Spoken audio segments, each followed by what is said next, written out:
এরকম ভাবে আলী রাদিয়াল্লাহু তাআলা আনহু কাঁদতেছেন, এরকম ভাবে ফাতেমা রাদিয়াল্লাহু তাআলা আনহা কাঁদতেছেন, দুজনেই কাঁদতেছেন। দুজনের কান্নার আওয়াজ শুনে বাহির থেকে তখন তাদের দুই সন্তান হাসান এবং হুসাইন রাদিয়াল্লাহু তাআলা আনহু দুজনেই এরকম ভাবে তাদের কান্নার আওয়াজ শুনে ঘরে আসলেন।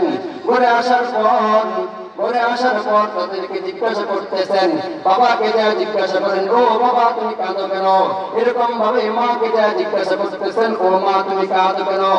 এরকম ভাবে দুজনকে যখন জিজ্ঞাসা করা হচ্ছে, দুইজন থেকে একজন কি করেন না, উত্তর দেয় না। তখন ফাতেমা রাদিয়াল্লাহু তাআলা বলেন, তুমি কি করো? তাদের দুই ভাইদেরকে বলতেছেন, এ আহসান, এ হুসাইন, যাও তোমার নানার কবরের পাশে চলে যাও। ফাতেমা রাদিয়াল্লাহু তাআলা এরকমই ছিলেন, যখন কোন ঘরের কোন কাজের মধ্যে ব্যস্ত থাকতেন, ওই অবস্থায় যদি হাসান এবং হুসাইন রাদিয়াল্লাহু তাআলা এসে তাদেরকে ডিস্টার্ব করতেন, ফাতেমা রাদিয়াল্লাহু তাআলা এসে যদি ডিস্টার্ব করতেন, তখন ফাতেমা রাদিয়াল্লাহু তাআলা হাসান এবং হুসাইন রাদিয়াল্লাহু তাআলা আনহুমাকে নানা জান হযরত মুহাম্মদুর রাসূলুল্লাহ সাল্লাল্লাহু আলাইহি ওয়াসাল্লামের রওজার পাশে পাঠিয়ে দিতেন, যাও তোমার নানা জানের কবরের পাশে চলে যাও। এবার নানা জানের কবরের পাশে পাঠিয়ে দিলেন। নানা জানের কবরের পাশে পাঠিয়ে দেওয়ার পর এবার তারা দুই ভাই যায় নানা জানের কবরের উপরে উল্টে বসলেন। বসে যায় এরকম ভাবে নানা জানকে প্রশ্ন করতেছেন, নানা জানকে সালাম দিতেছেন, নানা জানকে এরকম ভাবে কথা বলতেছেন, ও মুসলমান একটু শুনুন। কিন্তু ওই অবস্থার মধ্যে নবী আলাইহিস সালাতু ওয়াস সালামের কবর তোয়াফ করতেছেন। ওই তোয়াফ অবস্থায় তারা এরকম ভাবে হুজুর সাল্লাল্লাহু আলাইহি ওয়াসাল্লামের সাথে কথা বলতেছেন, কিন্তু কেউ কথা শুনতে পায় না। একমাত্র তারা দুইজনেই কথা শুনেন, হাসান এবং হুসাইন রাদিয়াল্লাহু তাআলা নবীর কথা শুনেন, এবং তারা দুই ভাই যা বলেন এবং নবীও তার কথা শুনেন। বলেন সুবহানাল্লাহ। এবার নবী বলতেছেন, এ হাসান, এ হুসাইন, আমার কবরের পাশে আর থাকার দরকার নাই। তোমাদের মার কাছে দৌড়াইয়া চলে যাও, কারণ তোমাদের মার চেহারাটা তোমরা দেখো।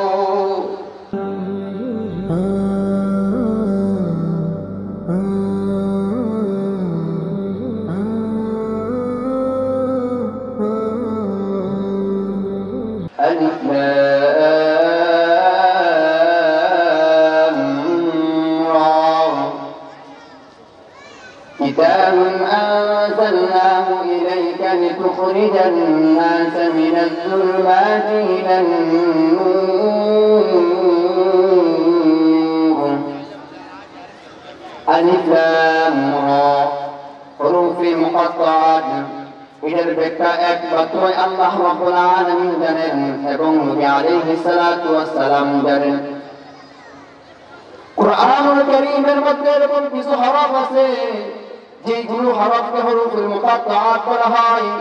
এটা একমাত্র আল্লাহ এবং আল্লাহর রাসূল সাল্লাল্লাহু আলাইহি ওয়াসাল্লামই জানেন। এটা দুনিয়ার কোনো মানুষ জানে না। এই জন্য এই আয়াতে কারিমার মধ্যে আল্লাহ তাআলা সর্বপ্রথম আলিফ লাম রা হরফুল মুকাত্তাআত ব্যবহার করেছেন। হরফুল মুকাত্তাআত কেন ব্যবহার করেছেন? প্রেমিকা যখন কিছু কথা বলে, প্রেমিকা যখন তারা কোনো আলাপ করে, তাদের মধ্যেও এরকম কিছু ইশারা কথা থাকে কি থাকে না? তাদের মধ্যে এরকম কিছু কথা থাকে যে কথা তারা প্রেমিক এবং প্রেমিকাই বুঝে। আল্লাহ এবং আল্লাহর রাসূল সাল্লাল্লাহু আলাইহি ওয়াসাল্লাম কুরআনুল কারীমের মধ্যে এরকম কিছু আয়াত ব্যবহার করেছেন, এরকম কিছু শব্দ ব্যবহার করেছেন, এরকম কিছু হরফ ব্যবহার করেছেন যেগুলোর অর্থ একমাত্র আল্লাহ তাআলা তেলাওয়াত করেছেন, নবীর উপর নাযিল করেছেন। এই দুইটা জিনিস আল্লাহ এবং আল্লাহর রাসূলই জানেন, দুনিয়ার কোনো মানুষ জানেন না। এই আয়াতগুলো, এই হরফুল মুকাত্তাআতের ব্যাখ্যা সাহাবায়ে কেরাম আজমাইন কখনো নবী আলাইহিস সালাতু ওয়াস সালামকে জিজ্ঞাসা করেন নাই। এই জন্য দুনিয়ার কোনো মানুষও জানে না। তবে অধিকাংশ সময় মুফাসসিরিনগণ এর ব্যাখ্যা করেছেন। এই জন্যই আল্লাহ তাআলা সূরাতুল ইব্রাহিমের প্রথমে আলিফ লাম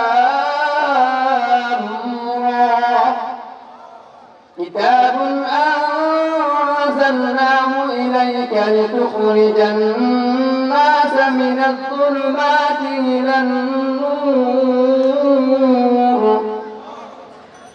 كتاب এরকম একটা কিতাব أنزلناه إليك لتخرج الناس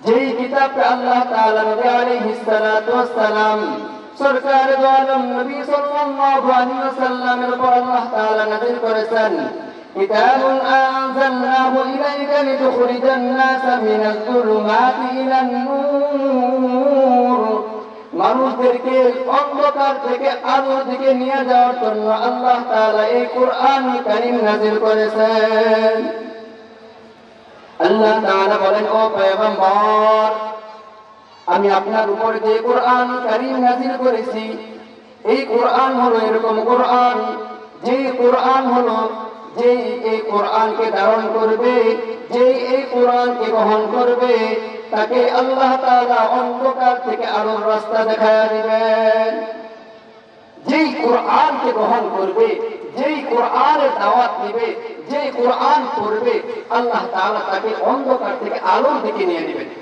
এই জন্য আল্লাহ তাআলা এই আয়াতে কারীমার মধ্যে যুলমাত শব্দ বহু বচন ব্যবহার করেছেন আর নূর এক বচন ব্যবহার করেছেন নূর হলো আলো এই জন্য আলো এক বচন ব্যবহার করেছেন কেন এক আলোর দিকে নিয়ে দিবে যুলমাত মানে অনেক কুফরি থাকতে পারে বিভিন্ন ধরনের গুনাহ থাকতে পারে অনেক ধরনের গুনাহ থাকতে পারে এই জন্য আল্লাহ তাআলা বলেন যে তোমাদের এই যেই সমস্ত গুনাহ আছে তোমাদের কুফরি গুনাহ আছে তোমাদের বিভিন্ন ধরনের গুনাহ আছে জিনার গুনাহ আছে সুদের গুনাহ আছে যেই গুনাহ আছে সেই গুনাহ থেকে তোমাদেরকে এই কোরআন তোমাদেরকে আলোর দিকে নিয়ে নেবে আর যেই ঘরের মধ্যে কোরআন ঢুকে যাবে যে ফ্যামিলির ভিতরে কোরআন ঢুকে যাবে এই ফ্যামিলিটাই নূরে আলোকিত হয়ে যাবে বলেন না সুবহানাল্লাহ যেই ঘরের মধ্যে কোরআন ঢুকে যাবে যদি আপনার একটা সন্তানকে কোরআনের জন্য যদি আপনি দেয়া দেন যদি আপনার একটা সন্তানকে কোরআন পড়ার জন্য যদি দেয়া দেন যদি আপনার একটা সন্তানকে হাফেজুল কোরআন বানান যদি আপনার একটা সন্তানকে আলেম বানান তাহলে হাফেজুল কোরআন বানানোর কারণে আলেম বানানোর কারণে আপনার ঘরে আলো ঢুকে যাবে কোরআনের জ্ঞান ঢুকে যাবে যে ব্যক্তি কোরআনের জ্ঞান করে যে ব্যক্তি কোরআনের জ্ঞান নেয় নবী বলেন সে যখন ঘর থেকে বের হয় কোরআন শিক্ষার জন্য ঘর থেকে বের হলো ঘর থেকে বের হওয়ার সাথে সাথে আল্লাহ তাআলা তার জন্য জান্নাতের একটা রাস্তা খুলে দেন এমনকি আল্লাহ নবী সাল্লাল্লাহু আলাইহি ওয়াসাল্লাম বলেন যেই ব্যক্তি কোরআনুল কারীমের জ্ঞান নেবে কোরআনুল কারীমের শিক্ষা নেবে কোরআনুল কারীমের শিক্ষা নেওয়ার সাথে সাথে ফেরেশতারা তার পায়ের নিচে নূরের পর বিছায়া দেয় নূরের পর কিরকম ভাবে বিছায়া দেয় ও মুসলমান একটু মনোযোগ দিয়ে শুনেন বাগদাদ শহরে একজন যুবক ছিল যে তার ইলম ছিল মাদ্রাসার মধ্যে কোরআন শিক্ষা করত সে যখন প্রতিদিন ক্লাসের মধ্যে যায় দেরি করে যায় ক্লাসের মধ্যে যখন দেরি করে যায় তখন তার উস্তাদ বলতেছে তুমি প্রতিদিন এত দেরি করে আসো কেন তুমি তো ক্লাসের মধ্যে সবচেয়ে বেশি ভালো পড়া পারো তাহলে কালকে থেকে তুমি ক্লাসের প্রথম বেঞ্চের মধ্যে এসে বসবে এবার যুবক যখন পরের দিন যখন চেষ্টা করে যে ক্লাসের মধ্যে প্রথম বেঞ্চের মধ্যে এসে বসবে কিন্তু আর বসতে পারে না এবার শিক্ষক তাকে জিজ্ঞাসা করলো তুমি কেন আজকে প্রথম বেঞ্চের মধ্যে এসে বসতে পারলে না কারণ কি এবার যুবক বলতেছে আমি তো প্রতিদিনই চেষ্টা করি বেঞ্চের প্রথম কাতারের মধ্যে বসার জন্য প্রথম সারিতে বসার জন্য কিন্তু বসতে পারি না আমি যখন ঘর থেকে বের হই ঘর থেকে বের হওয়ার সাথে সাথে তখন আমার পায়ের নিচে এরকম ভাবে বিদ্যুতের মতন চমকাইতে থাকে এবার উস্তাদ বুঝতে বাকি রাখলো না এবার উস্তাদ বুঝে গেলেন যে তার পায়ের নিচে ফেরেশতারা নূরের পর বিছায়া দেয় আর সেই ব্যক্তিটা হলো ইমাম গাজ্জালী রাহমাতুল্লাহি আলাইহি সেই ব্যক্তিটা হলো ইমাম গাজ্জালী রাহমাতুল্লাহি আলাইহি এজন্য যাকে কোরআন কারীমের শিক্ষা গ্রহণ করবে যে ব্যক্তি কোরআন কারীম শিক্ষা গ্রহণ করবে কোরআনের কারীমের তারিফ নিবে তার পায়ের নিচে আল্লাহ তাআলা এরকম ভাবে নূরের ফেরেশতা দিয়ে এরকম ভাবে নূরের পর বিছায় দেন বলেন না সুবহানাল্লাহ এবং আমরা যারা আজকে এই মাহফিলের মধ্যে আসছি, আমরাও তো কোরআনের মাহফিলে আসছি, আমরাও তো কোরআনের সবক নিতে আসছি। তাহলে আমরাও এই কোরআনের সবক নিতে আসছি বলে আমরাও তালিবে ইলম, তাহলে আমাদেরকেও এরকম ভাবে মেহমানদারি করা হচ্ছে। কিন্তু যারা আসতেছি না, যারা বাহিরে ঘোরাফেরা করতেছি, তারা এই বরকতময় মজলিস থেকে আমরা বিতাড়িত হয়ে গেছি। আমাদের জন্য মাগফিরাতের জন্য যে ফেরেশতারা দোয়া করতেছে, এই দোয়া থেকেও আমরা বঞ্চিত হয়ে গেছি। যে কথা বলতেছিলাম যে কোরআনুল কারীম হলো আল্লাহ তাআলা নাযিল করেছেন মানুষদেরকে অন্ধকার থেকে আলো দিকে নিয়ে যাবে।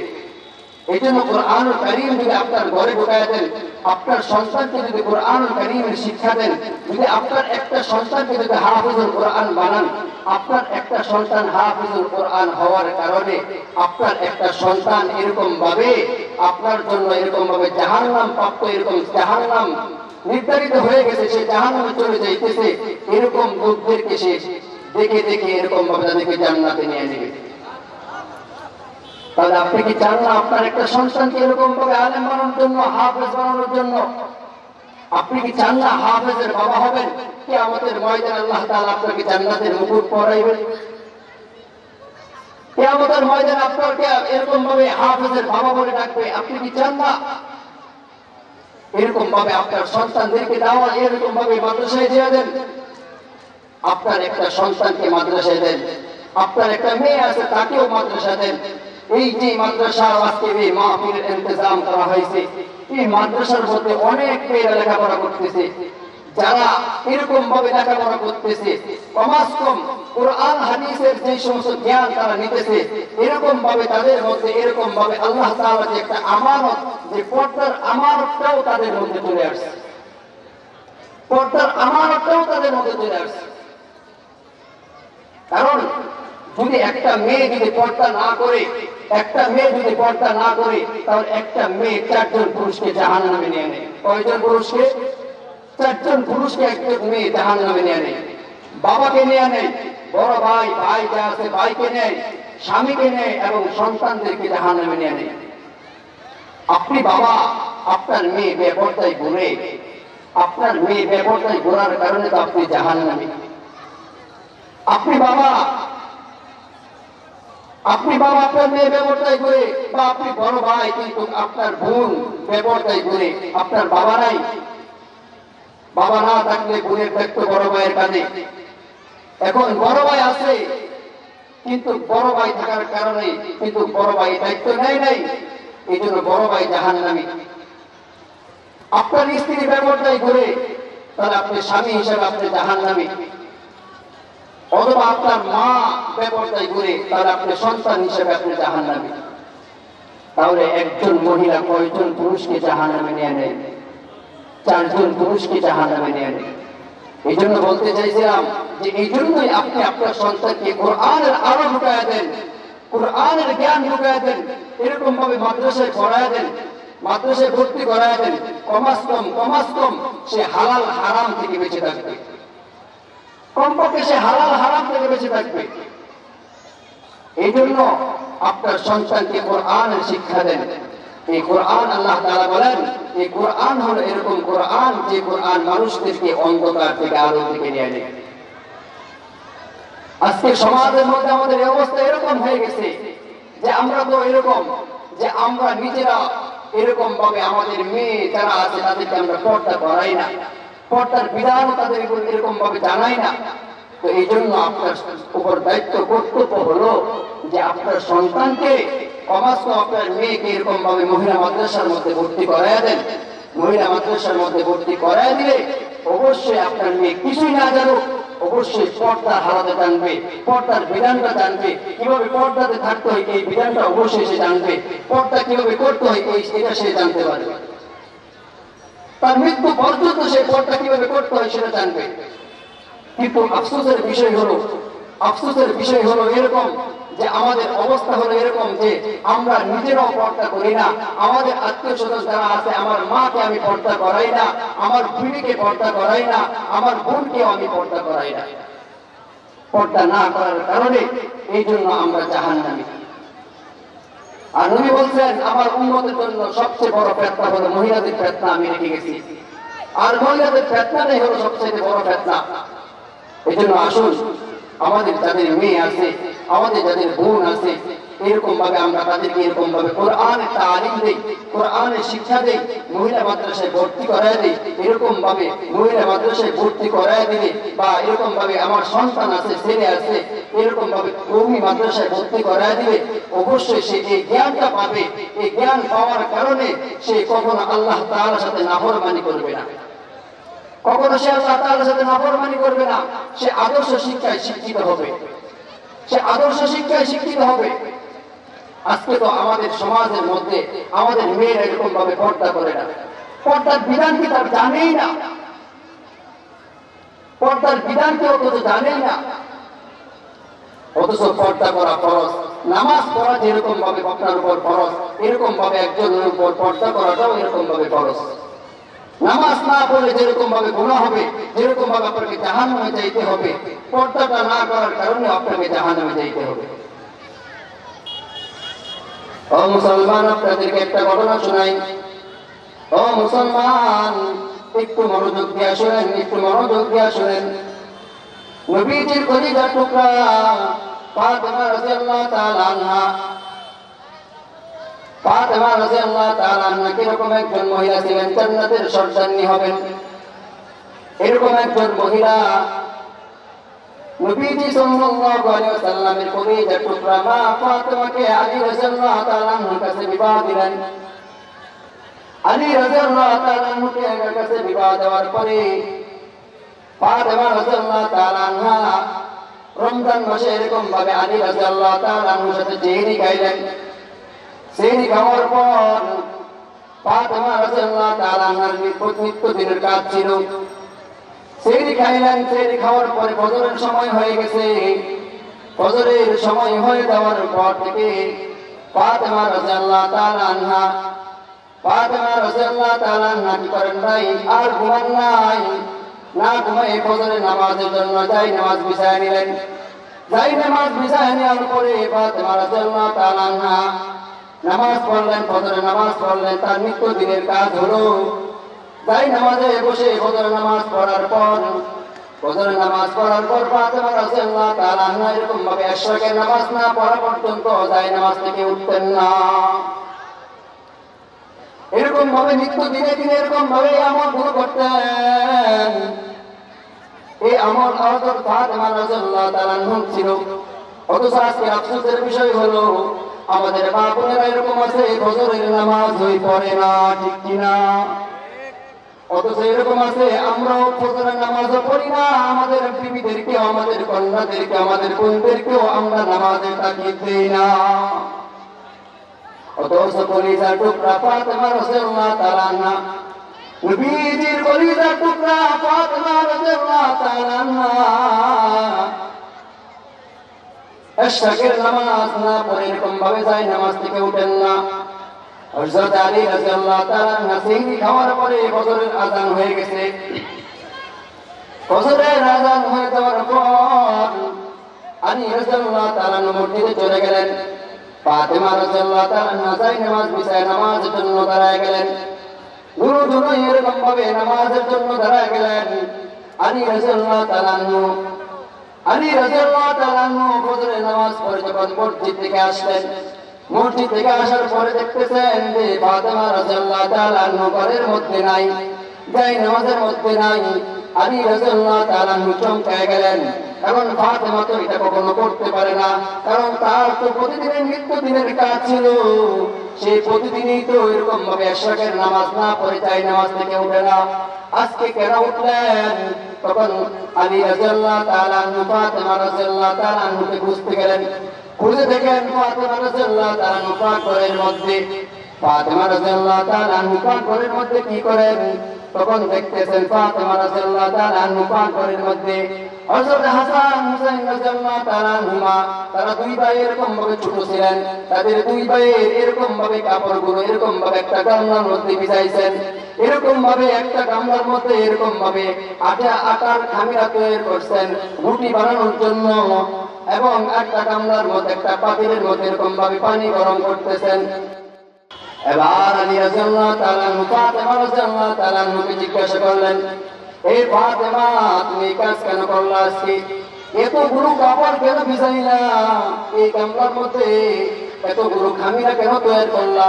এই যে খামিরা গুলো তৈরি করলা, এই রুটি তো আমরা আজকে না, এরকম ভাবে 4-5 দিন খায়াও শেষ করতে পারবো না। এত কেন বানাইলা? এত ডেকের মধ্যে কেন পানি গরম করতেছো? ফাতেমা বলো। এবার ফাতেমা রাদিয়াল্লাহু তাআলা আনহা বলতেছেন, ও আমার প্রাণের স্বামী, একটু শুনেন। আমি রাতের বেলা যখন ঘুমাইছি, তখন ঘুমানোর পরে আমি স্বপ্নে দেখতেছি আমার বাবা যান জনাবে মুহাম্মদুর রাসূলুল্লাহ সাল্লাল্লাহু আলাইহি ওয়াসাল্লাম ঘরে আসলেন, অন্ধকার ঘরের মধ্যে আয়েশা ঘুরতেছেন। তখন আমি আমার বাবাকে দেখে চিনে ফেললাম। আমার বাবাকে দেখে চিনে আমি আমার বাবাকে প্রশ্ন করলাম, ও বাবা, আপনি কাকে খুঁজতেছেন? এবার জনাবে মুহাম্মদুর রাসূলুল্লাহ সরকার আদম নবী সাল্লাল্লাহু আলাইহি ওয়াসাল্লাম বলতেছেন, ফাতেমা, আমি তো তোমাকে খুঁজতে আসছি। এবার ফাতেমা রাদিয়াল্লাহু তাআলা আনহাকে নবী বলতেছেন, এ ফাতেমা, তুমি সেহরি খাইছো আলীর সাথে, কিন্তু ইফতারি করবা আমার সাথে। বলেন না সুবহানাল্লাহ। ফাতেমা রাদিয়াল্লাহু তাআলা আনহা যখন এই কথা বলেন, ফাতেমা রাদিয়াল্লাহু তাআলা আনহা যখন আলী রাদিয়াল্লাহু তাআলা আনহুকে এই কথা বলছে, আলী রাদিয়াল্লাহু তাআলা আনহুকে বলার সাথে সাথে আলী রাদিয়াল্লাহু তাআলা আনহু আর বুঝার বাকি রইল না। আলী রাদিয়াল্লাহু তাআলা আনহু বুঝে ফেললেন যে ফাতেমা আজকের পর থেকে আর দুনিয়াতে থাকবেন না।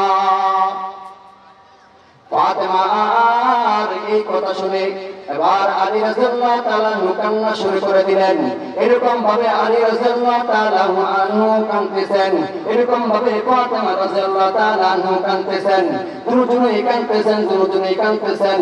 দুজনের কান্নার আওয়াজ শুনে বাহির থেকে তখন তাদের দুই সন্তান হাসান এবং হুসাইন রাদিয়াল্লাহু তাআলা আনহু দুজনে এরকম ভাবে তাদের কান্নার আওয়াজ শুনে ঘরে আসলেন।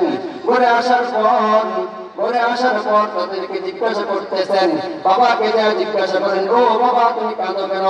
এরকম ভাবে মাকে যা জিজ্ঞাসা করতেছেন, ও মা তুমি কাঁদো কেন? এরকম ভাবে দুজনকে যখন জিজ্ঞাসা করা হচ্ছে, দুইজন থেকে একজন কি করেন না, উত্তর দেয় না, কেউ উত্তর দেয় না। তখন ফাতেমা রাদিয়াল্লাহু তাআলা বলেন, তুমি কি করো? তাদের দুই ভাইদেরকে বলতেছেন, এ আহসান, এ হুসাইন, যাও তোমার নানার কবরের পাশে চলে যাও। ফাতেমা রাদিয়াল্লাহু তাআলা এরকমই ছিলেন, যখন কোন ঘরের কোন কাজের মধ্যে ব্যস্ত থাকতেন, ওই অবস্থায় যদি হাসান এবং হুসাইন রাদিয়াল্লাহু তাআলা এসে তাদেরকে ডিস্টার্ব করতেন, ফাতেমা রাদিয়াল্লাহু তাআলা এসে যদি ডিস্টার্ব করতেন, তখন ফাতেমা রাদিয়াল্লাহু তাআলা আনহা হাসান এবং হুসাইন রাদিয়াল্লাহু তাআলা আনহুকে নানা জান হযরত মুহাম্মদুর রাসূলুল্লাহ সাল্লাল্লাহু আলাইহি ওয়াসাল্লামের রওজার পাশে পাঠিয়ে দিতেন, যাও তোমার নানা জানের কবরের পাশে চলে যাও। এবার নানা জানের কবরের পাশে পাঠিয়ে দিলেন। নানা জানের কবরের পাশে পাঠিয়ে দেওয়ার পর এবার তারা দুই ভাই যায় নানা জানের কবরের উপরে উঠে বসলেন। বসে যায় এরকম ভাবে নানা জানকে প্রশ্ন করতেছেন, এরকম ভাবে প্রশ্ন করতেছেন নানা জানকে সালাম দিতেছেন, নানা জানকে এরকম ভাবে কথা বলতেছেন, ও মুসলমান একটু শুনুন। কিন্তু ওই অবস্থার মধ্যে নবী আলাইহিস সালাতু ওয়াস সালামের কবর তওয়াফ করতেছেন। ওই তওয়াফ অবস্থায় তারা এরকম ভাবে হুজুর সাল্লাল্লাহু আলাইহি ওয়াসাল্লামের সাথে কথা বলতেছেন, কিন্তু কেউ কথা শুনতে পায় না। একমাত্র তারা দুইজনেই কথা শুনেন, হাসান এবং হুসাইন রাদিয়াল্লাহু তাআলা নবীর কথা শুনেন, এবং তারা দুই ভাই যা বলেন এবং নবীও তার কথা শুনেন। বলেন সুবহানাল্লাহ। এবার নবী বলতেছেন, এ হাসান, এ হুসাইন, আমার কবরের পাশে আর থাকার দরকার নাই। তোমাদের মার কাছে দৌড়াইয়া চলে যাও, মার কাছে দৌড়াইয়া চলে যাও, কারণ তোমাদের মার চেহারাটা তোমরা দেখো। আজকের পর থেকে তোমাদের মার চেহারা তোমরা দেখবা না। আজকের পর থেকে তোমাদের মাকে আর তোমরা দেখতে পাবা না। তোমাদের মা আজকে ইন্তেকাল করে ফেলবে। হাসান এবং হুসাইন রাদিয়াল্লাহু তাআলা আনহুমা দুই ভাই যখন নবী আলাইহিস সালাতু ওয়াস সালামের জবান থেকে যখন এই আওয়াজ শুনলো, দুই ভাইয়ের আর হুঁশ হইল না, দৌড়াইয়া করে চলে আসলেন। আয়েশা মাকে যা জিজ্ঞাসা করতেছেন, ও মা, যতই গোপন করো না কেন, যতই গোপন করো না কেন, নানা জান আমাদেরকে সব কিছু বলে দিছে। নানা জান বলে দিছে, আজকের পর থেকে আমরা আর মা ডাকতে পারবো না। এরকম যখন শুনছে, এরকম ভাবে দুই সন্তান এরকম ভাবে ক্রন্দন করতেছে, মাকে ধরে জড়ায় জড়ায় ক্রন্দন করতেছে, আজকের পর থেকে আর মা ডাকতে পারবে না, মার আদর থেকে বঞ্চিত হয়ে যাবে। আলী রাদিয়াল্লাহু তাআলা আনহু এরকম ভাবে ক্রন্দন করতেছে, কাঁদতেছে। কারণ আলী রাদিয়াল্লাহু তাআলা আনহু ফাতেমা রাদিয়াল্লাহু তাআলা আনহাকে এত পছন্দ করতেন, এত মহব্বত করতেন, এত ভালোবাসতেন, নিজের পরিবার চাইতেও ফাতেমা রাদিয়াল্লাহু তাআলা আনহাকে ভালোবাসতেন। এরকম পর্যায়ে যখন জোহরের সময় হয়ে গেল, এই অবস্থাদের মধ্যে জোহরের সময় হয়ে গেল। জোহরের সময় হয়ে যাওয়ার পর এবার আলী রাদিয়াল্লাহু তাআলা ঘরের বাইরে চলে গেলেন। জোহরের নামাজের পর ফাতেমা রাদিয়াল্লাহু তাআলা আনহার জ্বর আরো বেড়ে গেছে, শরীরের তাপমাত্রা আরো বেড়ে গেছে। ফাতেমা রাদিয়াল্লাহু তাআলা আনহা এরকম ভাবে দুর্বল হয়ে গেছে। বিছানার মধ্যে ফাতেমা রাদিয়াল্লাহু তাআলা আনহা শুয়ে পড়লেন। ফাতেমা রাদিয়াল্লাহু তাআলা আনহা হাসান রাদিয়াল্লাহু তাআলা আনহুকে বলতেছেন, হে হাসান, তুমি তোমার বাবাকে ডেকে নিয়ে আসো। হযরত হাসান রাদিয়াল্লাহু তাআলা আনহু এরকম ভাবে আলী রাদিয়াল্লাহু তাআলা আনহুকে ডাকলেন। আলী রাদিয়াল্লাহু তাআলা আনহুকে ডেকে আনলেন। আলী রাদিয়াল্লাহু তাআলা আনহু আয়েশা ফাতেমা রাদিয়াল্লাহু তাআলা আনহা ফাতেমা রাদিয়াল্লাহু তাআলা আনহা এর পাশে বসলেন। ফাতেমা রাদিয়াল্লাহু তাআলা আনহার পাশে বসে বলতেছেন, ও ফাতেমা, তুমি তো আজকে আমাদের থেকে চলে যাইবা। এবার ফাতেমা রাদিয়াল্লাহু তাআলা আনহা বলতেছেন, ও আমার প্রাণের স্বামী, আমি আপনার কাছে মাফ চাইতেছি। কারণ আমি যেদিন আপনার ঘরে স্থির হয়ে আসলাম, যেদিন থেকে আপনার ঘরে স্থির হয়ে আসছি, সেদিন থেকে আপনার কোন হক আমি আদায় করতে পারি নাই, আপনার খেদমত আমি সঠিকভাবে আদায় করতে পারি নাই। আপনাকে আর যেভাবে খেদমত করা দরকার ছিল আমি ওইভাবে খেদমত করতে পারি নাই।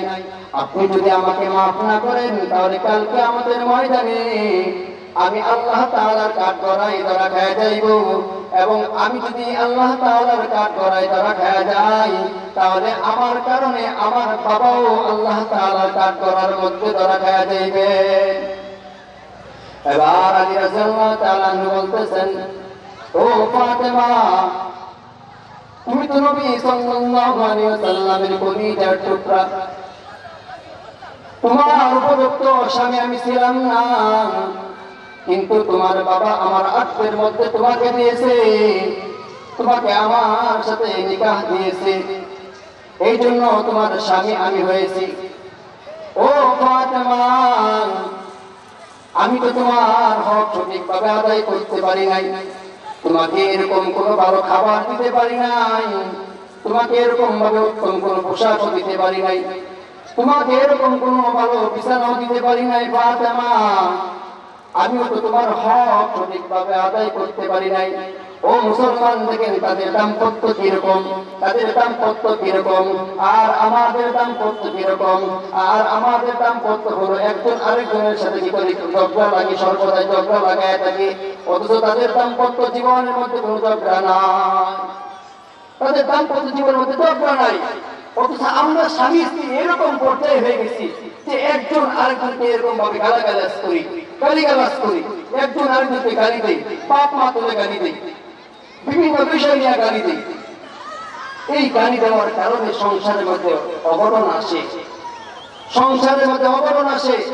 এই ঝগড়ার কারণে যখন সন্তানাদিগুলো এই ঝগড়া দেখে, তখন সন্তান এরকম ভাবে মানুষ হয় না। এই ঝগড়ার কারণে সন্তানের মধ্যে প্রভাব ফেলে। এই জন্য আমরা কখনো এই কাজগুলো করবো না। আমরা কখনো এই কাজগুলো করবো না। আমার ওয়াজগুলো, আমার কথাগুলো আমার পর্দারের মা বোনেরাও শুনতেছেন, ওই মা বোনদেরকেও বলবো কখনো স্বামীর সাথে এরকম ভাবে খারাপ ব্যবহার করবেন না। কারণ স্বামীর সাথে এরকম ভাবে খারাপ ব্যবহার করবেন না। নবী বলেন, যদি কোনো স্ত্রী যদি 5 ওয়াক্ত নামাজ পড়ে আল্লাহ তাআলার হুকুম মেনে যদি স্বামীর খেদমত করতে পারে, সে জান্নাতি, সে জান্নাতি। এবার আলী রাদিয়াল্লাহু তাআলা আনহু বলেন, আলী রাদিয়াল্লাহু তাআলা আনহু এরকম ভাবে বলতেছেন, এরকম পর্যায়ে আলী রাদিয়াল্লাহু তাআলা আনহু ফাতেমা রাদিয়াল্লাহু তাআলা আনহার কাছ থেকে ক্ষমা চাইতেছেন, এরকম ভাবে কন্দন করতেছেন। ফাতেমা রাদিয়াল্লাহু তাআলা আনহা ইন্তেকাল হয়ে গেলেন। ইন্তেকাল হয়ে যাওয়ার পরে ফাতেমা রাদিয়াল্লাহু তাআলা আনহু ইন্তেকাল হয়ে গেছেন। ইন্তেকাল হয়ে যাওয়ার পরে ফাতেমা রাদিয়াল্লাহু তাআলা আগ মুহূর্তে আলী রাদিয়াল্লাহু তাআলা আনহু বলতেছেন, ও আমার স্বামী, আপনাকে আমি একটা ওসিয়ত করে যাই।